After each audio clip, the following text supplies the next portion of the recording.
مزمل صاحب آپ بھی آ گئے ہیں، یہ بتائیں مجھے تو آج اس بڑا کل سے میں ڈسٹرب ہوا ہوں. یہ جو نیشنل پرائس مانیٹرنگ کمیٹی نے بتایا ہے کہ جی 40% کا فرق ہے ہول سیل میں. مجھے یاد ہے آپ کے فیورٹ گورنر اسٹیٹ بینک آپ لوگ لائے تھے باقر صاحب، انہوں نے ایکسچینج ریٹ کو اڑا کے رکھ دیا تھا، 8 سے 23 جا رہا ہے اور جناب تباہی پھری ہوئی ہے. جی ہم انفلیشن کنٹرول کریں گے، یہ کریں گے، اور کبھی نہیں ہوا. اب نظر ہی آ رہا ہے کہ یار آج بھی یہی ہو رہا ہے کہ کوئی اسینشل آئٹمس کی شاید شارٹیج نہیں ہے، کچھ وہ نہیں ہے، سمپلی لوٹ مچی ہوئی ہے.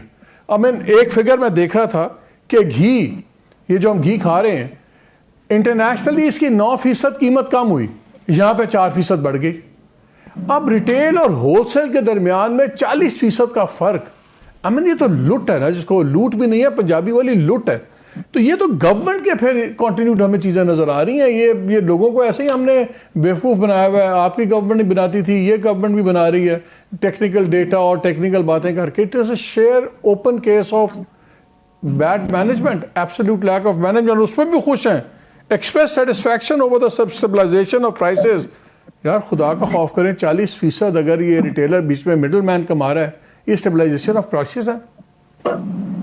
اچھا جی دیکھیں، سب سے پہلے تو مالی صاحب آپ لوگوں نے جو ہے پی ٹی آئی کی حکومت کو نکالا ہی مہنگائی کی وجہ سے تھا نا، اور پھر اس کے بعد مہنگائی 3 گنا ہو گئے تو ابھی آپ اس حکومت کے فائنانس منسٹر کو واپس فائنانس منسٹر بنا کے اسٹرانگ پرسنالٹی اور مطلب کلمات دے کر ان کو لانا چاہ رہے ہیں. یہ شہباز صاحب کے الفاظ ہیں، میں اس گناہ میں حصہ دار نہیں ہوں.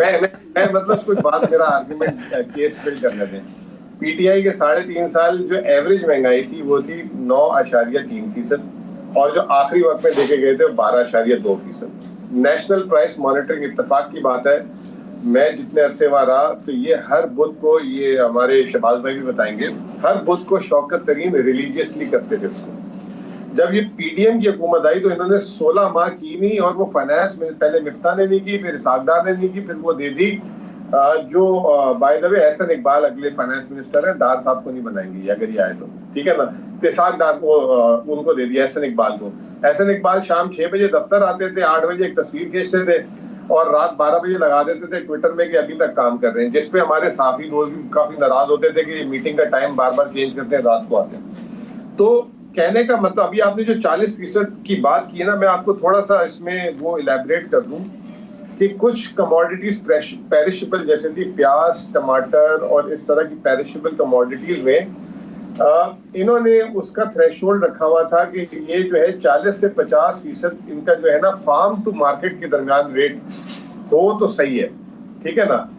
کیونکہ یہ پیرشبل ہے، یہ خراب بھی ہو جاتی ہے، اس میں بہت زیادہ چیزیں ہوتی ہیں، لیکن بہت ساری چیزوں کی جو مارجن ٹالرنس تھی وہ 5 to 10% تھی، اس سے زیادہ ہوتی تھی. کم از کم شوکت ترین تو جو ہے نا سارے چیف سیکرٹریز اور ان کے پیچھے پڑ جاتے تھے کہ سیکنڈ ہینڈ کلودنگ، یہ جو ہم اترن پہنتے ہیں دوسری دنیا کے کپڑے، اس کی امپورٹ میں 40% اضافہ ہوا ہے.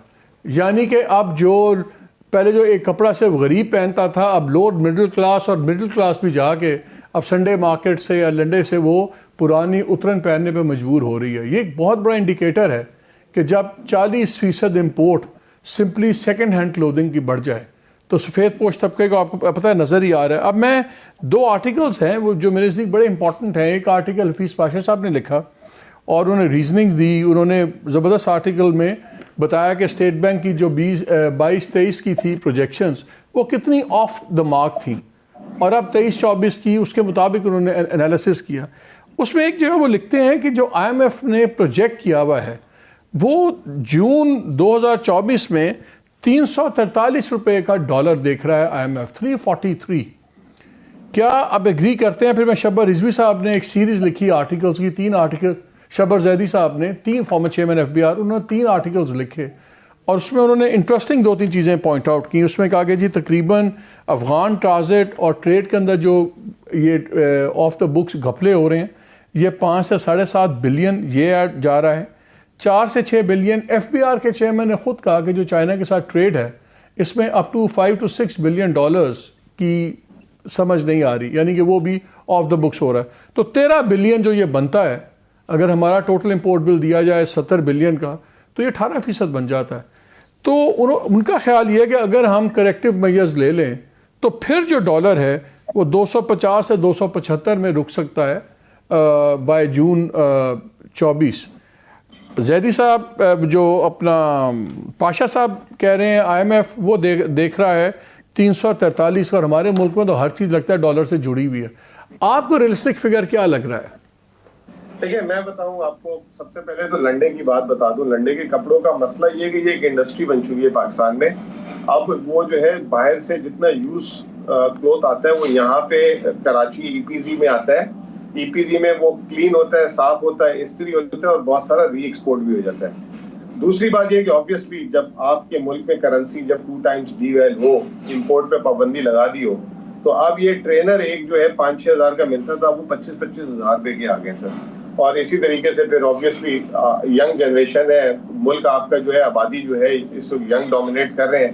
ہر جو چھوٹا چاہے غریب ہو، ہمارے کراچی میں تو ایسا ٹرینڈ ہے کہ کوشش کرتے ہیں لوگ کہ اچھی ٹی شرٹس پہنے ہیں نائکی اور اس طرح کی، تو وہ اس وجہ سے ڈیمانڈ ہوگی. تو یہ نو ڈاؤٹ اباؤٹ اٹ. اب آ جاتا ہوں coming back to the currency point. Sir یہ جو شبر زیدی صاحب کا آرگیومنٹ ہے نا، یہ جس طرح میں نے لنڈے کے کپڑے کی امپورٹ کا بات بتا دیا، اسی طرح ان کا بھی نا ریالٹی تھیوریٹیکلی بیس بہت اچھا آرگیومنٹ ہے لیکن ریالٹی بیس نہیں ہے. اب وہ کیسے؟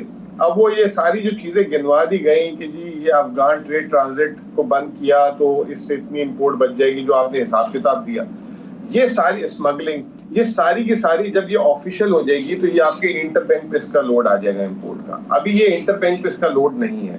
یہ جو ہے ایک حوالہ مارکیٹ، TT مارکیٹ، اس کو جو ہے یہ آپ کی ساری امپورٹ کا جو ہے نا لوڈ اس نے اٹھایا ہوا تھا. جب یہ انٹر بینک میں آ جائے گا تو آٹومیٹکلی جو ہے امپورٹس آپ کی جو ابھی جو کرٹیل ہوئی ہیں وہ بڑھ جائیں گی. ابھی آپ مثال دیکھ لیں، اسی مہینے میں ڈیزل کی کنزمپشن جو ہے آفیشیل 33% سے بڑھ گئی ہے. اب ڈیزل جو ہے جو ایرانی آتا تھا وہ رکا تو اب وہ جہازوں سے آئے گا.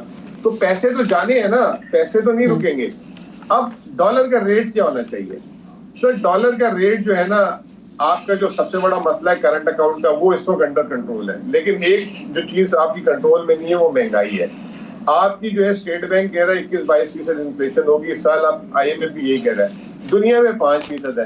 جو آپ کا ایکسچینج ریٹ ڈفرینشیل ہے، سوری انفلیشن ڈفرینشیل ہے، وہ آپ کا کرنسی میں ریفلیکٹ ہونا چاہیے. ابھی 285 روپے کی 87 روپے کی کرنسی ہے پریسائزلی.